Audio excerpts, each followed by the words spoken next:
महिला आरक्षण से जुड़ा नारी शक्ति वंदन विधेयक 2023 लोकसभा से हुआ पारित।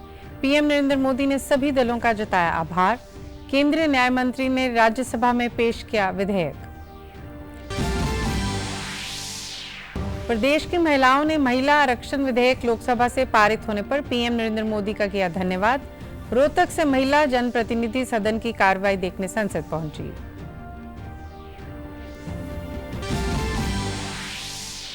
खाद्य प्रसंस्करण एवं उद्योग मंत्रालय द्वारा सोनीपत स्थित निट्स में मोटे अनाज पर 3 दिवसीय अंतर्राष्ट्रीय सम्मेलन का आयोजन। केंद्र के मुख्य वैज्ञानिक सलाहकार प्रोफेसर अजय कुमार सूद ने सम्मेलन का किया शुभारंभ। और पूर्व राष्ट्रपति रामनाथ कोविंद ने दिल्ली स्थित प्रधानमंत्री संग्रहालय में प्रधानमंत्री पर लिखी गई Modi from vision to reality नामक पुस्तक का किया विमोचन। मुख्यमंत्री मनोहर लाल ने भी कार्यक्रम में की शिरकत। नमस्कार, मैं गीतू गुलाटी। अब समाचार विस्तार से। लोकसभा में नारी शक्ति वंदन विधेयक 2023 पारित हो गया है। लोकसभा अध्यक्ष ओम बिरला ने सदन में विधेयक के पारित होने की घोषणा की। विधेयक को मत विभाजन के बाद पारित किया गया, जिसमें 454 सांसदों ने विधेयक के पक्ष में मतदान किया, जबकि 2 सांसदों ने इसके विरोध में मतदान किया। संख्या की कुल सदस्य संख्या के बहुमत द्वारा तथा सभा के उपस्थित और मत देने वाले सदस्यों के कम से कम 2/3 बहुमत द्वारा पारित हुआ। यथा संशोधित विधेयक संविधान के अनुच्छेद 368 के उपबंधों के अनुसार अपेक्षित बहुमत द्वारा पारित हुआ। केंद्रीय सूचना एवं प्रसारण मंत्री अनुराग सिंह ठाकुर ने महिला आरक्षण विधेयक के लोकसभा में पारित होने को ऐतिहासिक कदम बताया। उन्होंने इस विधेयक को प्रधानमंत्री नरेंद्र मोदी दूरदर्शी सोच का परिणाम बताया। सबसे पहले तो बधाई देता हूं और धन्यवाद करता हूं मोदी जी के नेतृत्व का, जो आज तक कोई साहस नहीं कर पाया था और प्रयास भी पहले वालों के अधूरे ही रहते थे। इस बार प्रयास ही नहीं, प्रयासों से सिद्धि की ओर ले जाने का काम भी हुआ है और 454 वोट पक्ष में और 2 विरोध में पड़े, यानी कि 2/3 बहुमत से ज्यादा वोट मिले हैं। और नारी शक्ति को वंदन करने के लिए, महिला नेतृत्व विकास को बल देने के लिए जो बार बार नरेंद्र मोदी जी ने अन्य क्षेत्रों में काम किए, अब उनको एक चुने हुए प्रतिनिधि के रूप में लोकसभा में और राज्यों की विधानसभाओं में भी 33% आरक्षण मिलेगा। ये अपने आप में ऐतिहासिक कदम है, सफलता है, जिसके लिए मैं सभी माननीय सांसदों का आभार प्रकट करता हूं। वहीं पे मोदी जी को नेतृत्व देने के लिए उनका धन्यवाद। इससे पहले लोकसभा में विधेयक पर चर्चा के दौरान केंद्रीय गृह मंत्री अमित शाह ने कहा कि महिलाओं को सशक्त बनाना मोदी सरकार के लिए हमेशा एजेंडे में रहा है। उन्होंने कहा कि अभी जो मौजूदा कैटेगरी है, उन सब में लोकसभा और राज्यों की विधानसभाओं में 33% आरक्षण देने का प्रावधान किया गया है। कुछ पार्टी के लिए महिला सशक्तिकरण एक पॉलिटिकल एजेंडा हो सकता है। कुछ पार्टियों के लिए महिला सशक्तिकरण, माननीय अध्यक्ष जी, एक राजनीतिक मुद्दा हो सकता है।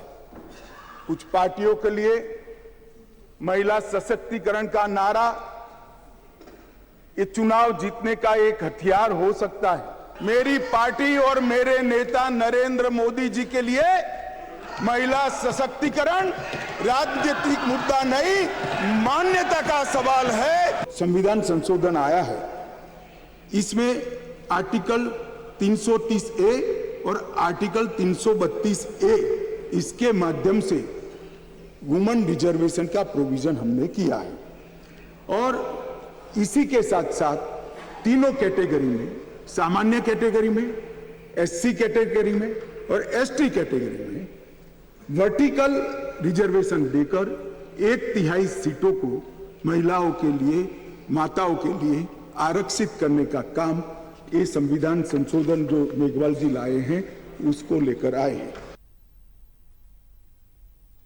लोकसभा में महिला आरक्षण विधेयक का समर्थन करने के लिए प्रधानमंत्री नरेंद्र मोदी ने सभी दलों का आभार व्यक्त किया है। प्रधानमंत्री ने कहा कि लोकसभा में महिला आरक्षण विधेयक पारित किए जाने से महिलाओं में नई ऊर्जा और विश्वास का संचार होगा। आज लोकसभा में उन्होंने कहा कि ये फैसला देश को नई बुलंदी तक ले जाएगा। पीएम ने कहा कि महिला आरक्षण विधेयक पास किए जाने से भारत की संसदीय यात्रा में इस स्वर्णिम क्षण को सदैव याद किया जाएगा। कल भारत की संसदीय यात्रा का एक स्वर्णिम पल था।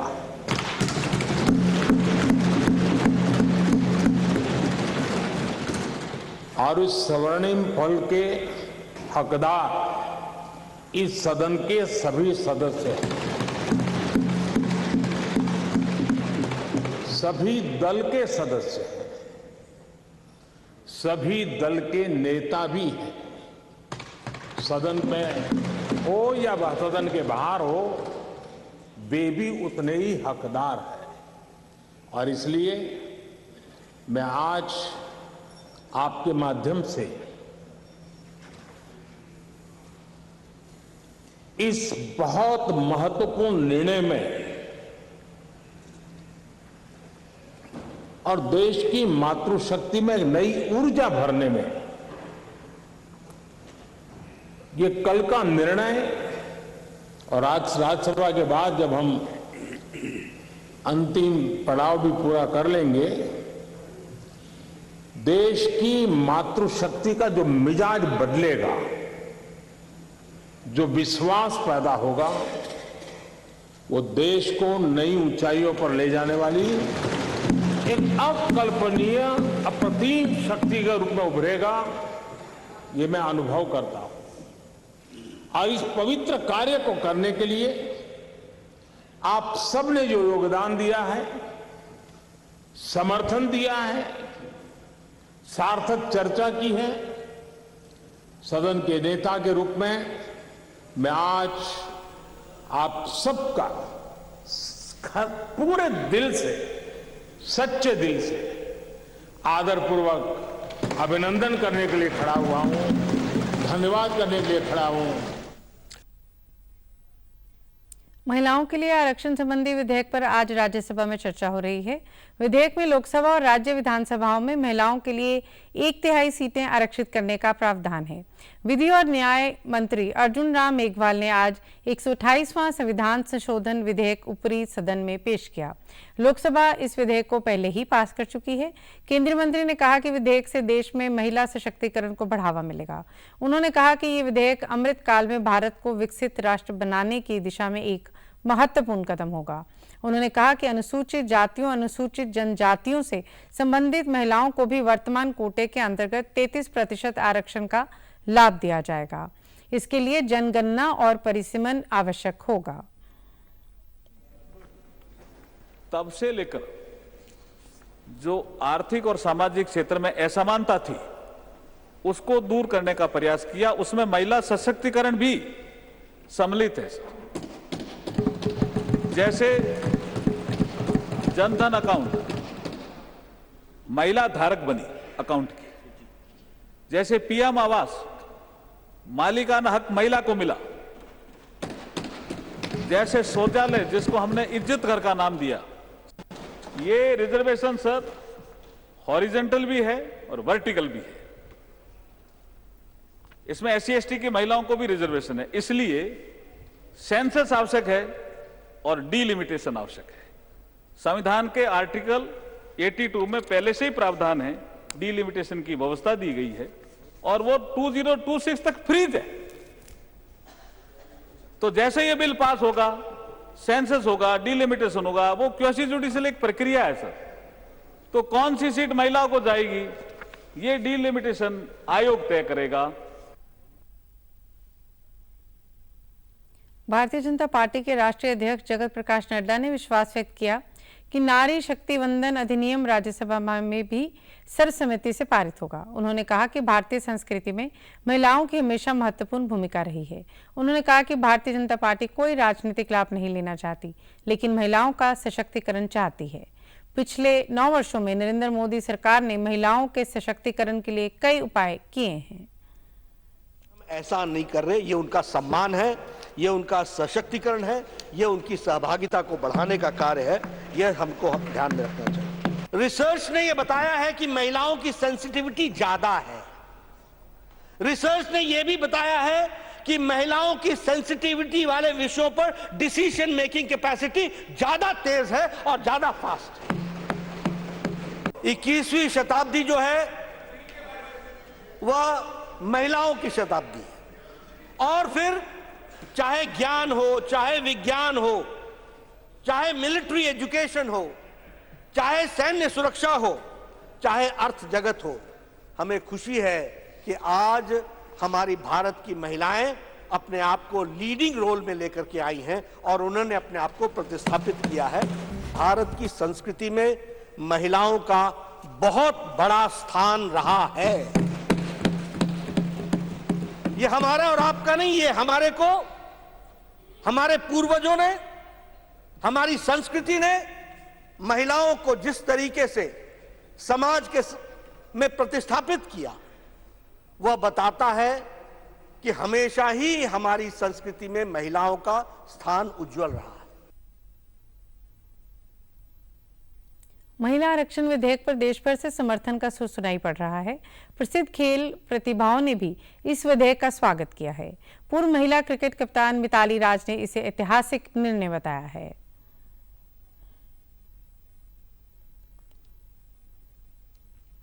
You know, it's a great and historic move by our government.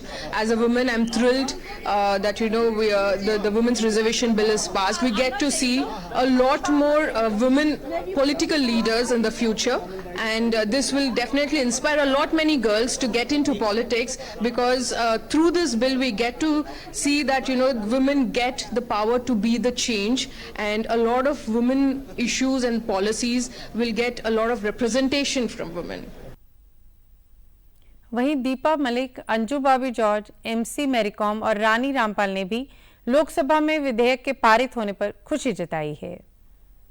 महिलाओं के लिए एक आरक्षण जो बहुत दिनों से नहीं हो पा रहा था, ये एक बहुत सुंदर तोहफा गणेश चतुर्थी का, नए संसद का एक जिसे कहते हैं एक स्वागत, और स्वागत भी एक बहुत खूबसूरत बिल के साथ जहां महिला सशक्तिकरण की बात हो रही है। I think this is going to be a new revolution in India, and it's going to change our country's perception. So equal rights. So as a woman, I'm really happy to see that something great is happening in our country. यही आगे women's को और ज़्यादा empower करके खुशी feel कर रहे हैं। We are so thankful that is inviting us, especially to get more women in every field. महिला आरक्षण बिल से मुझे लगता है कि बहुत सारी वुमेन्स की जो प्रॉब्लम्स है वो ताकि उनके ऊपर बात की जा सकती है। बहुत सारी पॉलिसीज जो है वुमेन्स के हित में बनाई जा सकती हैं, क्योंकि वहाँ पे जब महिलाओं का सहयोग होगा, महिलाओं का योगदान रहेगा, तो मुझे लगता है जिस भी देश में महिलाओं का ज्यादा सहयोग योगदान रहता है वो देश हमेशा से विकसित रहा है और ज्यादा तरक्की की राह पर जाता है।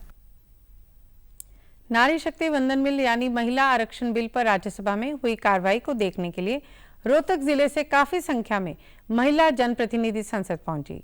इस बिल के लोकसभा में पास होने पर रोहतक के विभिन्न वर्गों की महिलाओं ने स्वागत करते हुए कहा कि महिलाओं को लोकसभा व विधानसभाओं में 33% आरक्षण मिलने का कदम सराहनीय है। राजकीय महिला महाविद्यालय रोहतक की एसोसिएट प्रोफेसर डॉक्टर मीनू नैन ने इसे महिलाओं की स्वतंत्रता की ओर कदम बताया। हालांकि ये बिल देरी से आया है, लेकिन इसमें महिला वर्ग में खुशी की लहर है। शिक्षिका डॉक्टर निर्मला कुमारी ने कहा कि महिलाएं देश की आधी आबादी का प्रतिनिधित्व करती हैं। इस बिल के लागू होने से महिलाएं राजनीति के क्षेत्र में भी आगे आएंगी और देश के निर्माण में सकारात्मक योगदान दे सकेंगी। बहुत एक स्वतंत्रता की तरफ, नारी जागरूकता की तरफ, नारी स्वच्छंदता की तरफ एक कदम सरकार का है। थोड़ा सा डिले हो गया, लेकिन नारियों में इसको लेके बहुत ज़्यादा खुशी की लहर है कि उनको एक जो इतना लंबा वेट करना पड़ा 2008 से, हम अगर इतिहास की बात करें तो 2008 में ये पहली बार राज्यसभा में प्रस्तुत किया गया था, 2010 में वहाँ पर पेश भी हो गया था, लेकिन लोकसभा तक आने में एक बहुत लॉन्ग जर्नी उसने तय की है। लेकिन फिर भी इस बिल की जो एक ख़ास बात ये है कि हम अमृत महोत्सव मना रहे हैं। सरकार का एक सराहनीय कदम है। 27 साल लगे इस आरक्षण को पास होने में।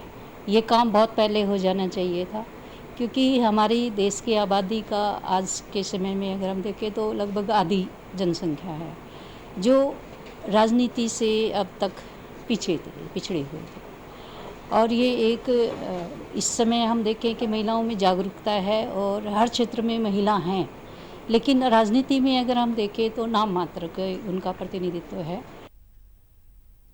स्वच्छ भारत मिशन की जिला कार्यक्रम प्रबंधक मंजू ग्रेवाल ने कहा कि ऐसा पहली बार हुआ है कि किसी बिल पर सभी दल सहमत हुए हैं। वहीं वरिष्ठ महिला चिकित्सक डॉक्टर आशा गोयल ने कहा कि अभी तक समाज में महिलाओं को उचित प्रतिनिधित्व नहीं था, अब उन्हें समानता का अधिकार मिलेगा।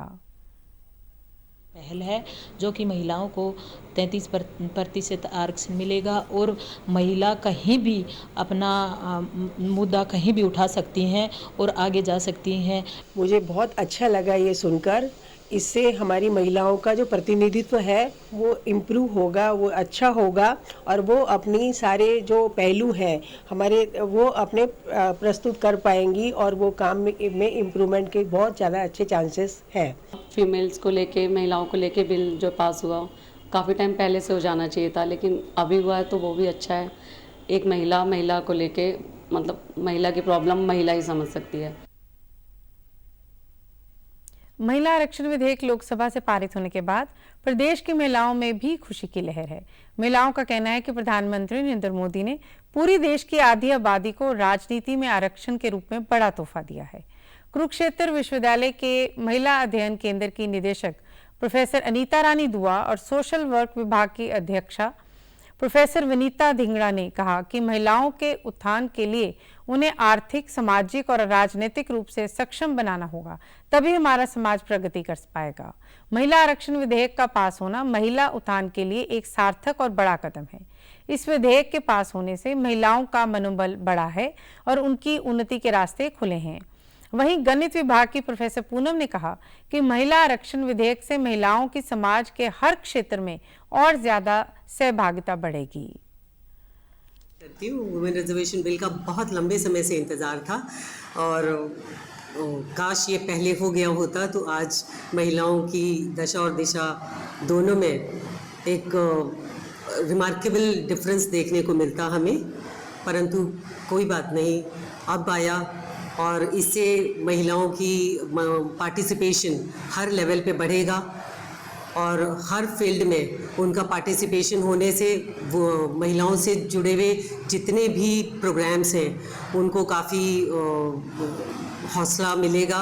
औरतों की इकोनॉमिक डेवलपमेंट, इकोनॉमिक एम्पावरमेंट, उनकी सामाजिक उन्नति के साथ साथ उनकी पॉलिटिकल पार्टिसिपेशन बहुत ज़रूरी है। ना सिर्फ इसलिए कि वो 50% आबादी का हिस्सा है, अपितु इसलिए भी कि कुछ गुण होते हैं जो उन्हें लीडरशिप क्वालिटी के लिए बेहतर साबित करते हैं।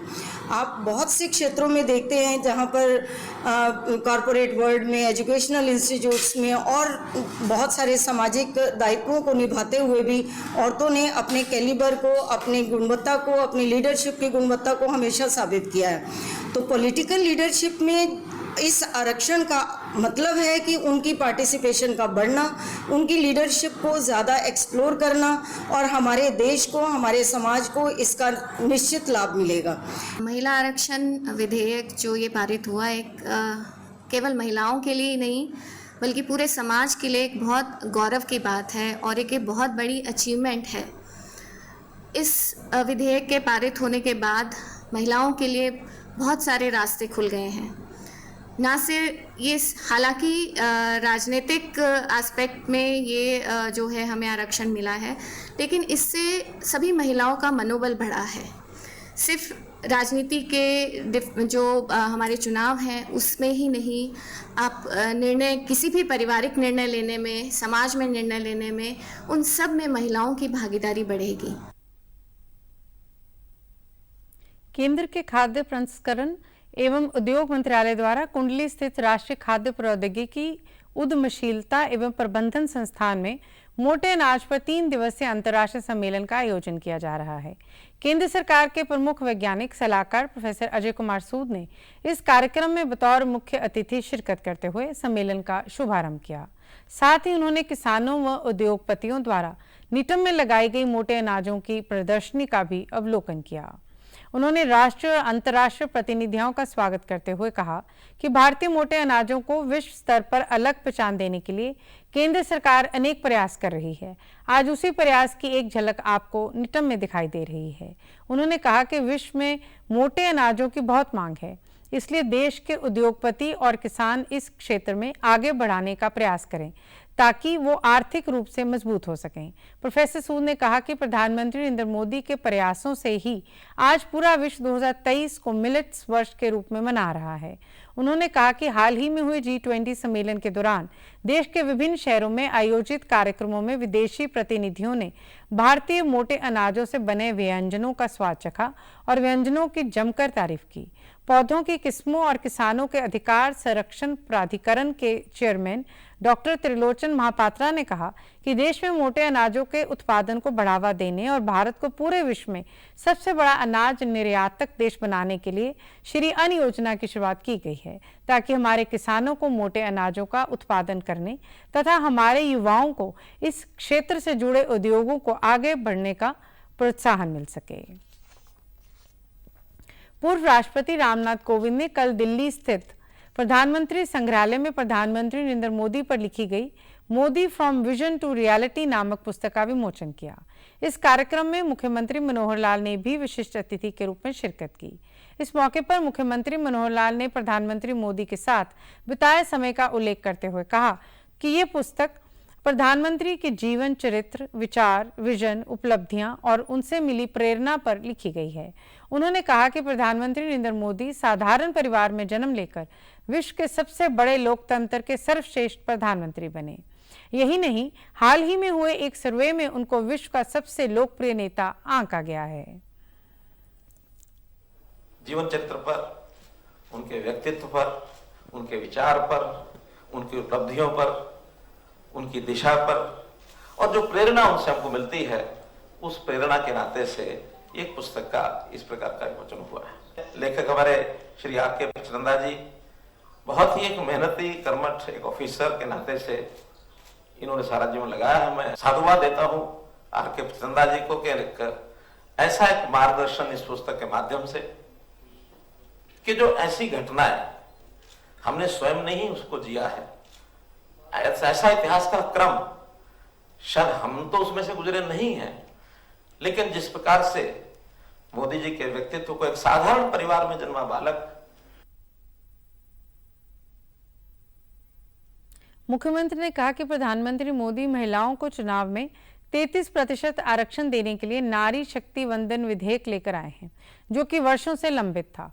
इसके अलावा पीएम ने वन नेशन वन इलेक्शन का नया विचार दिया है, जो आने वाले समय में साकार होगा। सीएम ने कहा कि प्रधानमंत्री मोदी प्रयोगधर्मी हैं और कोई भी प्रयोग करने से पहले वे ये सोचते हैं कि वह कार्य समाज हित में है, देश हित में है। जीएसटी, धारा 370, राम मंदिर निर्माण, पाकिस्तान पर सर्जिकल स्ट्राइक जैसे अनेक महत्वपूर्ण निर्णय लेने में पीएम मोदी कभी नहीं हिचके। यानी अगर मैं उदाहरण देकर के कहूं तो कुछ प्रयोग ऐसे किए जो जनता को शायद तुरंत पसंद नहीं आते रहे। एक उदाहरण है जीएसटी का। जीएसटी जब लागू किया, एक देश एक टैक्स, सारे देश में एक टैक्स होना चाहिए।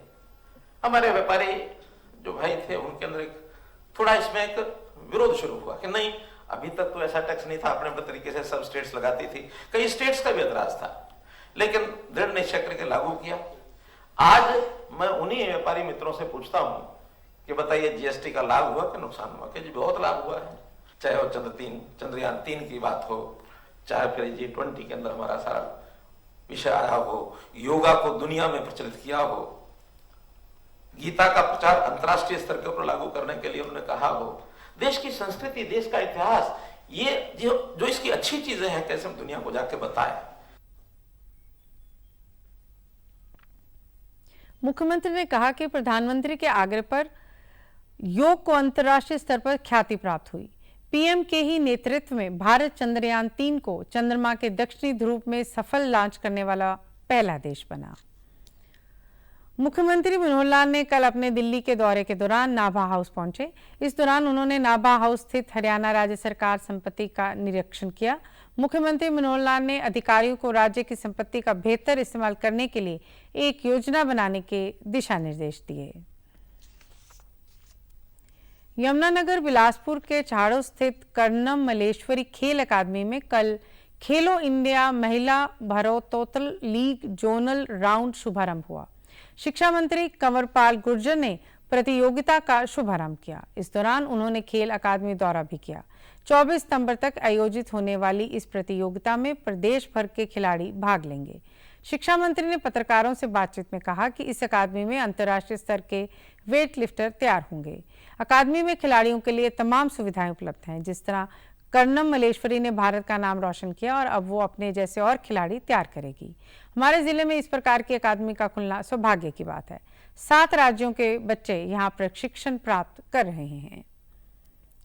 कर्णम मलेश्वरी जी जो हमारे देश की वेट लिफ्टिंग की स्टार रही अपने टाइम में, और मैं समझता हूँ कि बहुत बड़ा नाम है। और उस टाइम देश में एक खुशी की लहर थी इनकी नाम की कि ये ब्राउन मेडल जीत के लेके आई थी।